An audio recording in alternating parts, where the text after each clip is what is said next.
बिल्डरों की मनमानी नहीं चलेगी। संसद ने बिल्डरों पर लगाम कसने के लिए रियल एस्टेट बिल पास कर दिया है। बिल्डरों पर नजर रखने के लिए एक अथॉरिटी होगी। बिल्डर एक प्रोजेक्ट का पैसा किसी दूसरे प्रोजेक्ट में इस्तेमाल नहीं कर पाएंगे। एक अलग अकाउंट बनेगा जिसमें 70% रकम रखी जाएगी। हालांकि इसे बिल्डरों पर सख्ती के तौर पर देखा जा रहा है, लेकिन जमीन की कीमत को शामिल करके उन्हें राहत भी दी गई है। चलिए इसी पर और जानकारी के लिए जुड़ते हमारे ब्यूरो चीफ लक्ष्मण रॉय से। लक्ष्मण, ये बताएं सबसे पहले कि बिल जो है किन बदलावों के साथ इसे मंजूरी मिली है?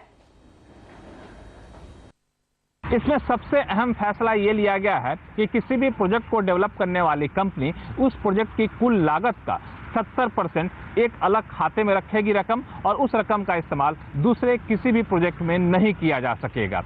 ये हालांकि पहली नज़र में ऐसा लगता है कि बिल्डर पर सख्ती की गई है, लेकिन सच पूछें तो पिछले दरवाजे से बिल्डर को राहत दी गई है, क्योंकि शुरू में कहा गया था कि 50% रकम ही इस खाते में रखनी होगी। बिल्डर की लॉबी कह रही थी 50% से भी घटा दिया जाए, लेकिन नए संशोधन में 50% से बढ़ा करके 70% कर दिया गया है। लेकिन ये कहा गया है कि प्रोजेक्ट की कुल लागत में बिल्डिंग बनाने में होने वाले खर्च के साथ साथ जमीन की कीमत को भी शामिल किया जाएगा, यानी एक तरह से राहत भी कह सकते हैं बिल्डर को।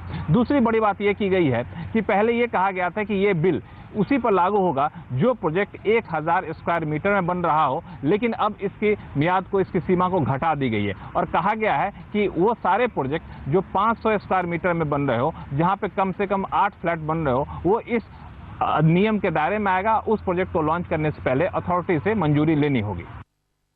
क्या बिल्डरों की मनमानी रोकने में ये बताएं कि बिल आखिर कितना कारगर होगा?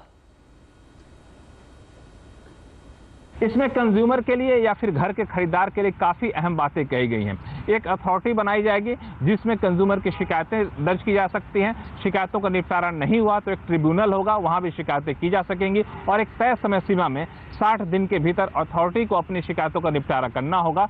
60 दिन के भीतर ट्रिब्यूनल को अपनी शिकायतों का निपटारा करना पड़ेगा। दूसरी बात, अगर प्रोजेक्ट की डिलीवरी करने में डेवलपर देरी करता है तो उस पर डेवलपर को भी वही पेनल्टी, वही ब्याज चुकाना होगा जो डेवलपर पेमेंट की देरी करने पर कंज्यूमर से वसूलता है।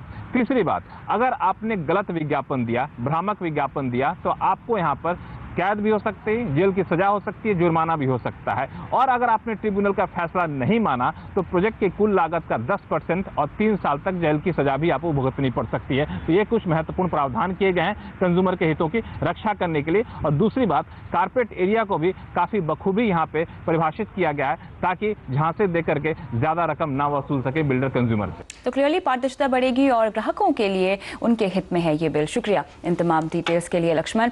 और इस बिल के पास होने पर हमने रियल्टी सेक्टर के कुछ जाने माने लोगों की प्रतिक्रिया भी ली। आइए सुनते हैं उनका क्या कहना है। हम खुद समझते हैं कि इट्स वेरी वेरी इंपॉर्टेंट कि रेगुलेटर का आना will improve the sentiment of the market, और उससे हमारे डेवलपर्सों का और हमारे कस्टमर्स का, मोर इम्पॉर्टेंटली हमारे फाइनेंसियर्स का, मोर इम्पॉर्टेंटली, और सबका इसमें बेहतर होगा, बेटर होगा। और अगर ये छोटी छोटी बातें हैं जिसमें I think there is still some uncertainty कि जो प्रोजेक्ट्स ऑन द फ्लोर हैं उनका क्या, वो जहाँ पे ऑलरेडी 20% या 50% गुड सेल हो गए हैं, तो इसको दो अलग अलग तराजू में रखना डिफिकल्ट होगा। रियल एस्टेट बिल पास होने पर इंडस्ट्री के दिग्गज निरंजन हीरानंदानी का कहना है कि इससे खरीदारों को बड़ी राहत मिलेगी। मैं समझता हूं कि ट्रांसपेरेंसी के दौरान हम देखें तो बहुत ही अच्छी बात है। कंज्यूमर परेशान हो गए थे कि उनको जो डिटेल चाहिए थे वो नहीं मिल रहा था। तो मेरे अंदाज से जो कानून अभी लाया गया है, रेगुलेटर लाया गया हुआ है, उसके हिसाब से एक पूरी ट्रांसपेरेंसी कस्टमर को मिल जाएगा और कोई बहाना नहीं मिलेगा कंज्यूमर को कि हमें कुछ पता नहीं था। तो ये बात बहुत अच्छी है और मेरे अंदाज से कंज्यूमर्स खुश रहेंगे कि ये बात उन्होंने कानूनी तौर पर लेके आए। तो इंडस्ट्री की नजर से देखें, कंज्यूमर या डेवलपर सभी के हक में है रियल एस्टेट बिल। आगे बढ़ते हैं और बात करते हैं हमारे खास आयोजन रियल एस्टेट अवार्ड की।